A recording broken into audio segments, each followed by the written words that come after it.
봉독한 이 말씀이 한 주간 여러분의 삶을 인도하시는 능력이 되심을 다시 한번 믿으며 축복합니다. 오늘 삭개오의 이야기를 가지고 다섯 번째 말씀을 이어 같이 나누는 시간입니다. 주님을 보기 위해서 나무에 올라갔는데 그 나무가 잎이 무성한 가로수였다는 거지요. 그래서 얼마간 자기의 모습은 사람들에게 감추면서 보고 싶은 주님은 볼 수 있는 그것이 나무 위에 올라간 삭개오의 모습입니다. 그리고 만약에 그렇게 지나가는 주님 보고 그것으로 끝났다고 한다면 사실 삭개오에게 있어서는 자기가 보고 싶은 것을 보는 만족감이 있었을 테고, 또 그런가 하면 동시에 자기가 어른이고 세무서장인데 사람들의 눈에 안 띄고 잘 가리고서 그리고서는 이제 내려왔다는 안도감을 가지고 그리고 아마 집으로 갔을 겁니다. 그러나 그날 삭개오에게는 그 이상 아무것도 일어나지 않았을 것입니다. 이것이 저는 삭개오가 나무에 올라간 모습이 우리가 예배를 드리는 모습하고 조금 오버랩 될 때가 있다는 생각을 갖습니다. 우리가 교회에 와서 주님을 보고 주님을 만나고 싶은 마음을 갖고 오지요. 그리고 찬양을 통해서 만나고 말씀을 통해서 만나고 또 여러 가지 예배를 통해서 주님을 만나는 경험을 합니다. 그래서 예배가 주는 만족감이 크지요. 그런데 동시에 누구에게도 알리고 싶지 않은 그런 나의 비밀스러움, 나의 부족함, 내 허물, 이런 것들은 남들에게 그대로 가려지면서 그것이 이제 다른 사람에게 눈치 못 채게 그냥 이렇게 가는 그런 안도감 또한 있습니다. 그러나 그런 예배를 통해서 우리가 만족감을 갖고 안도감을 갖는 것은 그런 느낌은 있을지 모르지만 내 생활에 아무런 변화는 일어나지 않습니다. 여러분, 이 예배를 통해서 감동을 받았다, 예배를 통해서 만족한다는 것에 속지 마십시오. 이게 잘못됐다는 것이 아니라 그것이 내 삶을 변화하는 것과는 상당한 차이가 있다고 하는 것을 이 본문을 통해서 볼 수가 있습니다. 그런데 그 삭개오에게 주님께서 개입을 하십니다. 쳐다보셨다라는 말은 일부러 보셨다는 겁니다. 길을 가는 사람이 가로수 위에를 쳐다보면서 가지 않습니다. 일부러 가로수 위에서 이렇게 슬그머니 자기를 가리면서 보고 있는 삭개오를 일부러 보신 것입니다. 저는 이 이야기의 가장 중심이고 절정은 바로 그 예수님의 눈길이고, 그렇게 해서 주님이 삭개오의 삶에 구체적으로 또는 강권적으로 개입하십니다. 그리고는 삭개오를 부르죠. 삭개오야. 여러분, 이걸 신앙적으로 우리가 많은 의미를 가지고 있다고 해요. 어떻게 알았을까? 처음 만났는데 주님은 아신다는 겁니다. 내가 주님을 알기 전에 주님은 이미 벌써 우리를 아신다. 이것이 이 이야기만이 아니라 성경 전체가 주고 있는 흐름입니다. 하나님은 우리가 하나님을 찾기 전에 우리를 먼저 찾으셨고, 하나님은 우리를 부르시기 전에, 우리가 부르기 전에 주님이 먼저 우리를 부르셨다. 이것이 바울의 고백이고 우리의 고백입니다. 뿐만 아니라 삭개오라고 불렀다고 하는데 그런 상징적인 의미가 있다고 말씀드렸습니다. 그 마을에 사는 사람들은 삭개오를 삭개오라고 부르질 않았습니다. 세무서장이다, 부자다 또는 죄인이라 불렀다는 거지요. 삭개오의 직책을 가지고 삭개오를 불렀고, 삭개오의 소유를 가지고 삭개오를 판단하고, 삭개오의 성품을 가지고 삭개오를 판단했습니다. 그래서 직책이 좋아, 저 사람 좋은 사람. 부자야, 저 사람 잘 사는 사람. 근데 품행이 나빠, 그러면 그 사람은 도덕적으로 문제가 있는 사람. 이렇게 봤다는 겁니다. 근데 반하여 주님은 삭개오를 삭개오라고 불렀다는 거죠. 무슨 의미입니까? 삭개오는 경건한 자, 의로운 자라고 하는 의미를 가지고 있습니다. 그러니까 사람들은 지금 보여지는 삭개오의 직책과 소유와 그의 삶의 태도를 가지고 삭개오를 평가하지만, 주님은 그 삭개오가 지음 받았을 때의 본래의 모습으로 부르신다는 것입니다. 여러분, 이건 지금도 우리에게 마찬가지입니다. 세상은 여러분이 가지고 있는 것을 가지고 평가합니다. 여러분이 차지한 포지션을 가지고서 평가합니다. 여러분의 도덕적인 윤리적인 것 가지고 평가합니다. 그래서 우리는 간혹 우리 스스로 착각합니다. 도덕적으로 잘 살면 하나님께서 더 좋아하시나? 또는 내가 더 부자가 되면 하나님이 더 축복 주신 것인가? 그러나 하나님의 눈길은 사실 우리를 축복으로 시작한 것입니다. 아무것도 갖지 못했을 때, 아무것도 하지 않았을 때 주님은 우리의 지으신 모습 그대로를 축복하시고 그리고 좋아하셨던 것입니다. 그리고 여전히 주님의 관심은 바로 지음받았던 그 본래의 우리 모습, 그것에 관심이고 우리는 그것이 회복되는 것을 구원이라고 말합니다. 우리가 신앙생활하면서 놓치지 말아야 될 주님의 시선은 그겁니다. 주님은 우리의 직책에 크게 관여하지 않으십니다. 소유에 별로 그렇게 관심 없으십니다. 심지어는 생활하는 여러 가지 윤리나 도덕의 문제도 마찬가지입니다. 주님의 관심은 당신이 지으신 본래의 모습을 우리가 계속 회복된 상태로 있는가라고 하는 것입니다. 그리고 그것을 위해서 부르신다는 것입니다. 그것이 삭개오야라고 불렀다는 이 말씀 속에 담겨져 있는 신앙적인 의미라는 것을 같이 말씀을 나눴습니다. 그리고 나서 그렇게 부르고 나서 그냥 만 것이 아니라 그 다음에 엄청난 얘기를 하십니다. 뭐라고 그러냐면 내가 네 집에 유하여야 하겠다라고 말씀합니다. 여러분 이거를 조금만 뒤로 돌아서서 뒤로 백해서 한번 생각해 보십시오.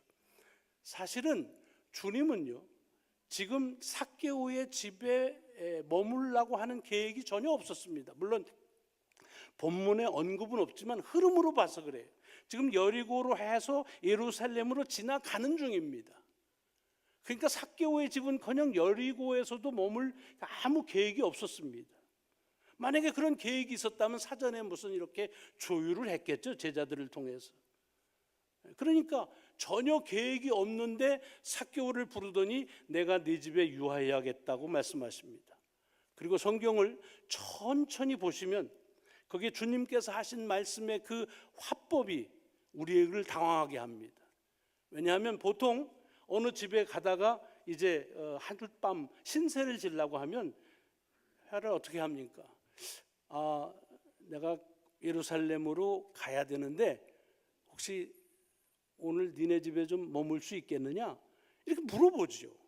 왜냐? 지금 처음 만났습니다. 통성명도 안 했어요. 서로 누군지 잘 적어도 삭개오에게 있어서는 그런 사람이 처음 만나가지고서 뭐라고 그러냐면 이렇게 뭐 좀 may I 이런 뜻으로 얘기한 게 아닙니다. I must stay.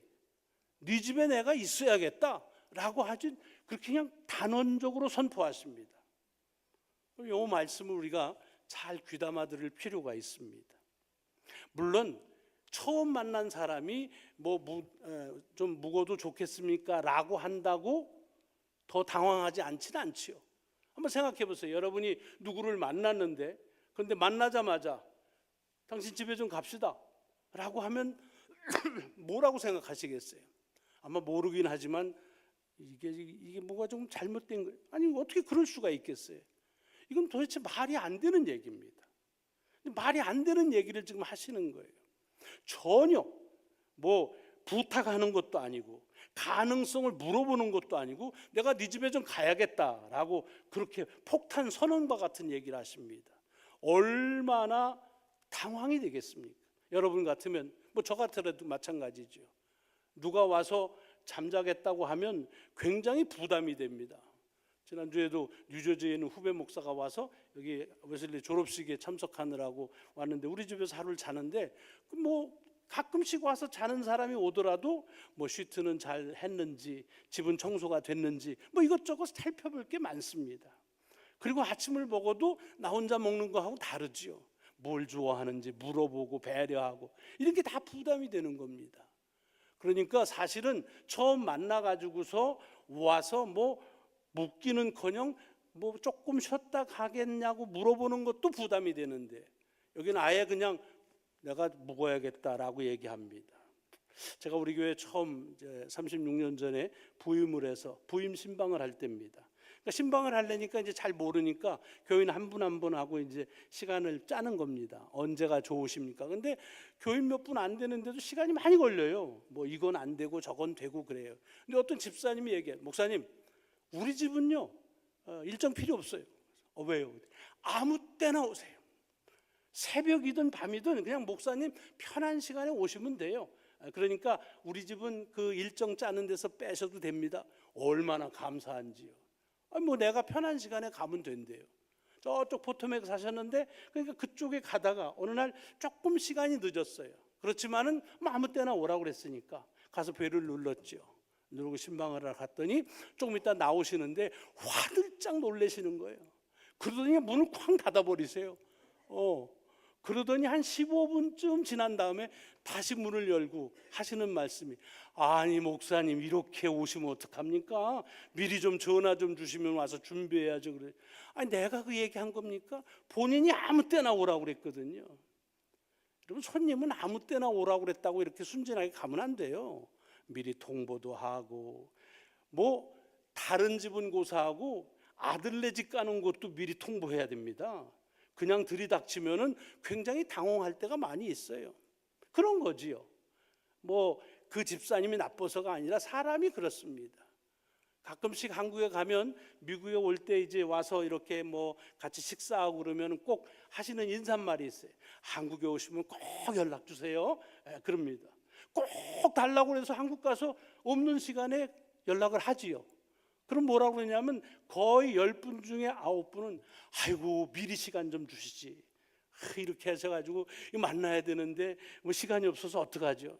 정말 시간이 없을 수도 있고, 만나기 뭐하니까 그냥 인사말로 하는 수도 있지요. 뭐 제가 뭐 만나고 싶은 마음이 아주 굴뚝 같아서 하는 건 아니기 때문에 그냥 넘어갑니다.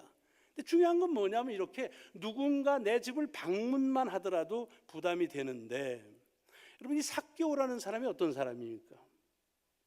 삭개오는요 사실 오늘 본문의 흐름으로 보면 누가 자기 집에 오지도 않았을 거예요. 아니 다른 사람들이 아예 올 생각도 안 했을 거예요. 그래서 보세요, 뒤에 보면은 뭐라고 되냐면 주님이 삭개오의 집에 가니까 저 죄인의 집에 들어가네 하고 바깥에서 보고만 있습니다. 무슨 얘기예요? 가지 않았다는 거예요. 삭개오도 마찬가지였을 겁니다. 세금 걷어가지고 축적해서 그래서 사는 모습을 은근히 재보기도 쉽지만 누군가 와서 괜히 시비 걸까 봐 자기 집에 누가 오는 거 그렇게 달가워하지 않았을 겁니다. 그런데 오늘 본문에 보면 그가 급히 내려와 주님과 그의 일행을 즐거운 마음으로 영접했다고 되어 있습니다. 여러분, 삶이 변화라고 하는 것이 다른 게 아닙니다. 주께서 개입하시면서 이 삭개오에게 일어난 것이 뭐냐 하면, 지금까지는 귀찮고 지금까지는 하기 싫고 지금까지는 피하고 싶은 것들이 즐거움으로 바뀌어지는 겁니다. 이것이 신앙을 통한 우리의 삶의 변화라고 하는 것입니다. 그것이 오늘 본문 속에 담겨져 있습니다. 삭개오의 즐거움은요, 그동안엔 돈 모으는 거였을 겁니다. 어떻게 해서든지 뒤에서 뭐 죄인이니 수전론이 별소리 다 해도 그거 왜 못 들었겠어요? 듣거나 말거나 내가 돈을 모아가지고서 그런 것, 그것이 즐거움이었을 것입니다. 전에 우리 교회 교인 한 권사님 한 분이 일하시는데 그 주인이 즐거움이 뭐냐 뭐 얘기하시는데 그런 얘기를 하시더래요.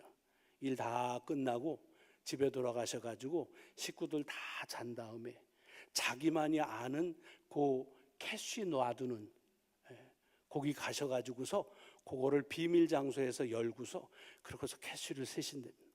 그게 자기한테는 제일 큰 즐거움이라고 그런 얘기를 하시더래요.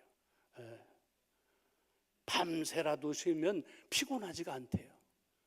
여러분, 이게 그 사람만의 문제입니까? 신앙은 뭐냐?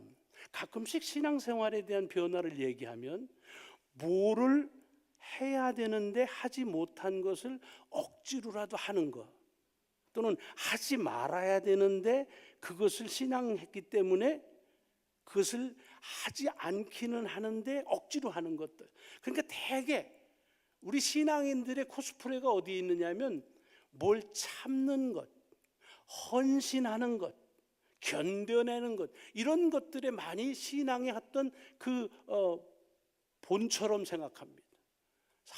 다른 거 쓰고 싶지만 참았다가 그랬다가 감사하고, 골프나 하고 싶지만 참았다가 교회 오고, 뭐 다른 거 하고 싶지만 참았다가 하니까 이 신앙생활이 계속 참고 그리고 양보하고 뭐 이런 것들이니까 사실은 즐거움이 없죠. 여러분, 다시 말씀드립니다. 무슨 신앙생활하면서 인내 코스프레에 걸리지 마십시오. 그거는 인본주의에 이미 빠져 있다고 생각합니다. 신앙은 뭔가 즐거운 것을 참아내고 안 하거나 또는 해야 되는데 어려워서 못한 것을 억지로 하는 것이 아니라 즐거움이 바뀌는 겁니다. 즐거움의 기준이 바뀌는 겁니다.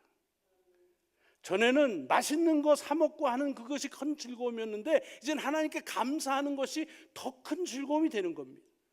전에는 내가 하는 이런 것들이 싫었는데 이제는 그 같은 것을 하면서도 믿음 때문에 그것이 좋아지는 겁니다. 삭개오가, 다시 말씀드립니다, 남이 자기 집에 온다, 신세 진다, 이거 하지도 않았고 그런 얘기 들어보지도 않고 그것은 피할 일들입니다. 그런데 주님이 개입하셔서 그의 삶의 변화가 오니까 그 싫던 것이 즐거움이 되어지고, 오면은 가급적이면 오지 말아야 될 것을 영접하는 그런 변화가 일어났다는 얘기입니다. 신앙의 변화는 기준의 변화입니다. 그리고 기준의 변화는 우리의 마음의 변화입니다. 우리는 신앙생활을 통해서 변화가 일어나기를 원하는데 대개 환경이 바뀌어지고 여건이 바뀌어지고 어떤 우리에게 주어져 있는 삶의 여러 가지 형편들이 바뀌어지는 것, 이것을 원합니다. 내가 이렇게 해서 뭐가 좀 잘 되고 하면 나 신앙생활 잘할 텐데 하는데, 여러분, 그렇지 않습니다. 빌립보 4장에서 바울은 이런 얘기를 하죠. 염려하지 마라. 염려할 때가 있으면 오히려 감사함으로 하나님께 아뢰라. 그리하면 모든 지각에 뛰어난 하나님의 평강이 예수 그리스도 안에서 너희의 마음과 생각을 지키시리라. 전에 얘기했습니다. 저는 그 말 처음 들을 때 마땅치가 않았어요. 왜? 염려하는 가운데서 감사하면은 죽어도 하나님이 뭘 고쳐야 돼? 내 환경과 여건을 고쳐주셔야지.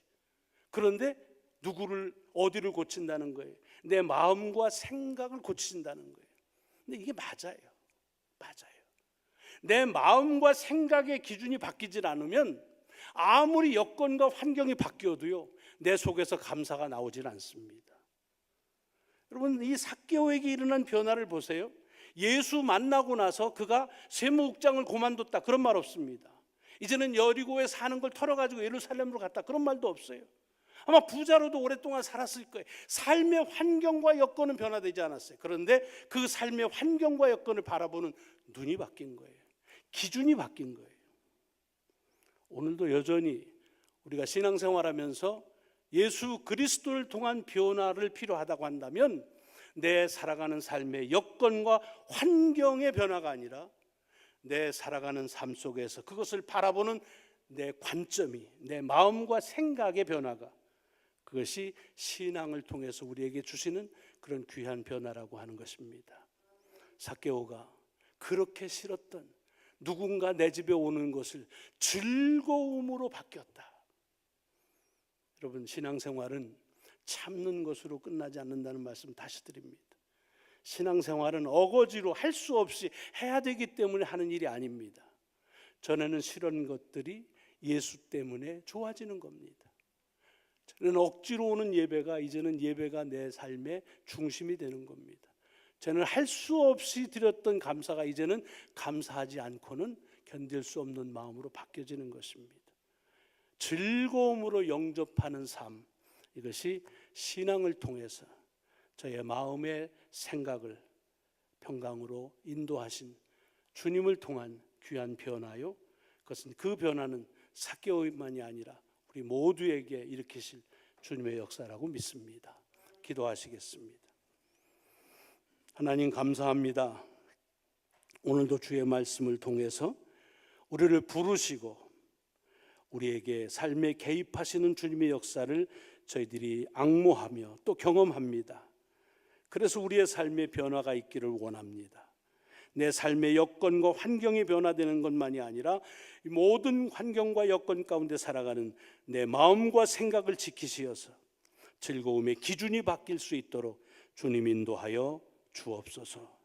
감사드리오며 우리 구주 예수 그리스도의 이름으로 기도드리옵나이다. 아멘, 아멘.